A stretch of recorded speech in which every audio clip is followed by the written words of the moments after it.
শ্ৰীমদ ভাগৱত মহাপুৰাণৰ সপ্তাহ শ্ৰৱণ পূৰ্ণ কৰিবলৈ হলে বহুত নিয়মৰ প্ৰয়োজন আছে। 18,000 শ্লোক এজন পাঠ হ'ব লাগিব, তেতিয়া পূৰ্ণতা প্ৰাপ্তি হ'ব। লগতে প্ৰতিদিন 4.5 ঘণ্টা সময় লাগিব, তেতিয়া পূৰ্ণ হ'ব। আৰু যজমান সম্পূৰ্ণ থাকিব লাগিব, তেতিয়া পূৰ্ণ হ'ব। বহু নিয়ম আছে। এই নিয়মখিনি নোহোৱাৰ কাৰণে আৰু সম্পূৰ্ণ ভাগৱতৰ সময়টো প্ৰায় 2 ঘণ্টা 2.5 ঘণ্টা সময় বা আমি যিকোনো প্ৰকাৰে ব্যাখ্যাৰ মাজেৰে বহুত যথেষ্ট মানে খৰ হৈছে। ভাৱ জগতত কেতিয়াও প্ৰভাৱ নপৰাকৈও কেতিয়াবা ভাগৱত ব্যাখ্যা হৈছে। গতিকে এইখিনি যথেষ্ট অগাপিছা আছে। আৰু আমি সংকল্প লৈছোঁ যে বৃন্দাবন লীলাৰ মহাৰাস লীলালৈকে শ্ৰীমদ ভাগৱত কথা বা অমৃত কথাখিনি হ'ব। আৰু সেইকাৰণে আপোনাক সমস্ত শ্ৰোতা ভক্তৰ ওচৰতে এইখিনি অৱগত কৰিছোঁ যে আমি বৃন্দাবন লীলাৰ মহাৰাস লীলাতে হয়তো ভগৱান কৃষ্ণৰ ভাগৱতৰ মূল তত্ত্ব তাতেই হৈছে, সমাপ্ত হৈছে।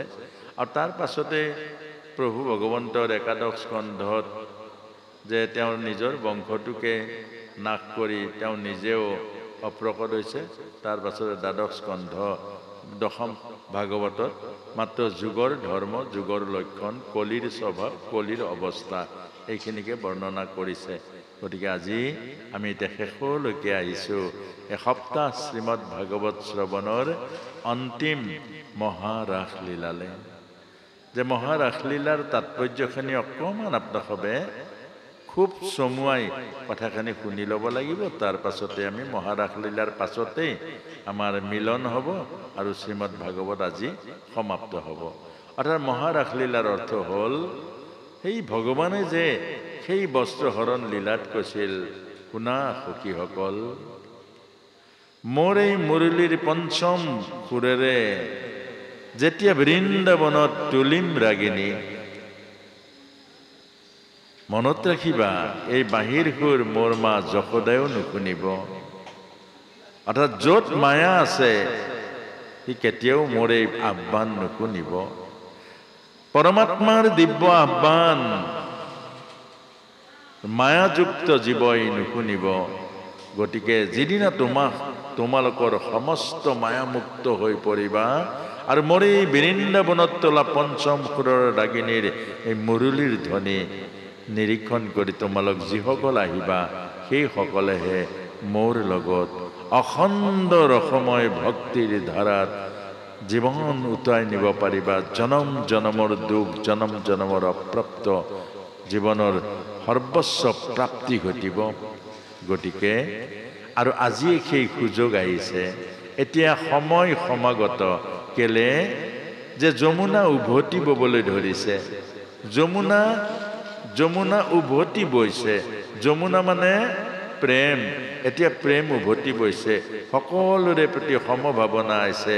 মোৰ ল'ৰা, আগতে প্ৰেম আছিলে মোৰ ল'ৰা মোৰ ল'ৰা। আৰু এই ভাগৱতৰ দিব্য সান্নিধ্যত এই 6 দিন ভাগৱত অতিক্ৰম কৰাৰ পাছত আজি 7 দিনত আমাৰ মন, আমাৰ প্ৰাণ এতিয়া আত্মকেন্দ্ৰিকতা নাই। আত্মাই এনেকৈ বিচাৰিছে, সকলোকে মই ভাল পাওঁ, সকলোৱে মই জীৱনৰ সুখ শান্তি দিওঁ, সকলোৱে মোৰ আপোন আপোন। এইটোৱে হ'ল যমুনা উভতি বোৱা। আৰু ময়ূৰে চালি ধৰিছে। ময়ূৰ মানে মন। এতিয়া মন সঁচাকে আনন্দ লাগিছে। মনৰ মাজত কপটতা, মনৰ মাজত হিংসা, মনৰ মাজত ইটো সিটো ভাৱ আমাৰ নাই। আৰু গতিকে এতিয়া কোন যমুনাৰ পুলিনত এতিয়া ভগৱান কৃষ্ণই মুৰলীৰ ধ্বনি বজাব। অৰ্থাৎ বজাইছে মুৰলীৰ ধ্বনি। তাৰ পাছতে চাৰিওফালে গোপীসকল দৌৰি দৌৰি আহিব। আৰু গোপীসকল দৌৰি দৌৰি অহাৰ পাছতে ভগৱান কৃষ্ণই আকৌ পৰীক্ষা কৰিছে। এইটো শেষৰ পৰীক্ষা।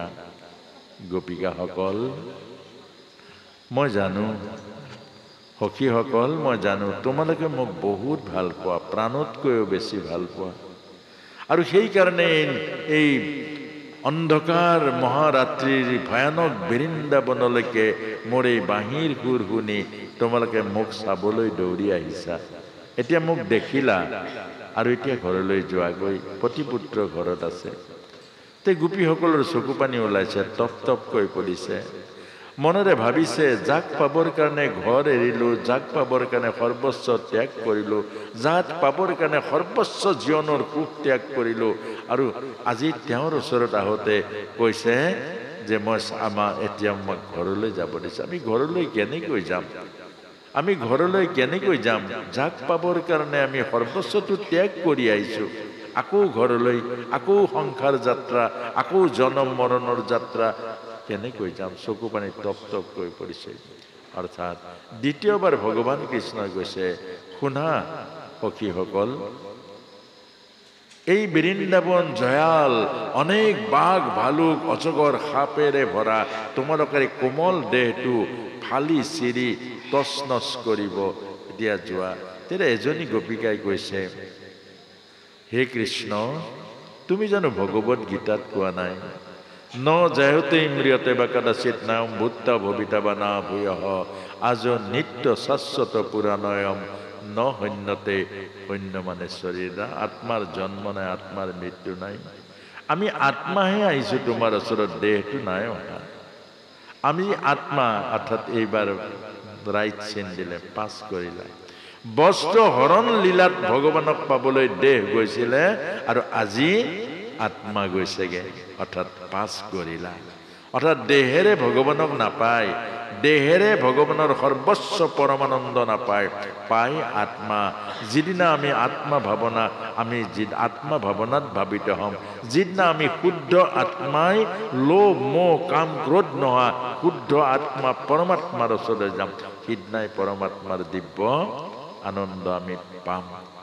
তাৰ পাছত ক'লে, তৃতীয় কথা, পতি পুত্ৰ পালন কৰা, কুলত স্থিৰতাৰ, স্বামী সেৱা কৰা মহাধৰ্ম, পৰ পুৰুষৰ লগত কৰিলে ৰাসক্ৰিয়া, ভক্তি বেভিচাৰ হ'ব।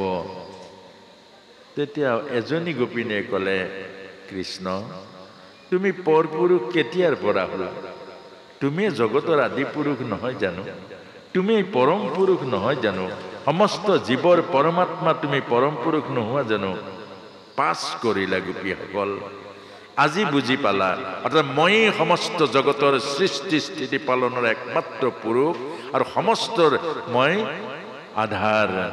মোক চিনি পালা যেতিয়া, আহা সখীসকল, যাওঁ বৃন্দাবনলৈ, আৰু সেই বৃন্দাবনতে নাচি নাচি জীৱনৰ সমস্ত দুখ দূৰ কৰি আনন্দৰ পৰমানন্দৰ মিলন ঘটক।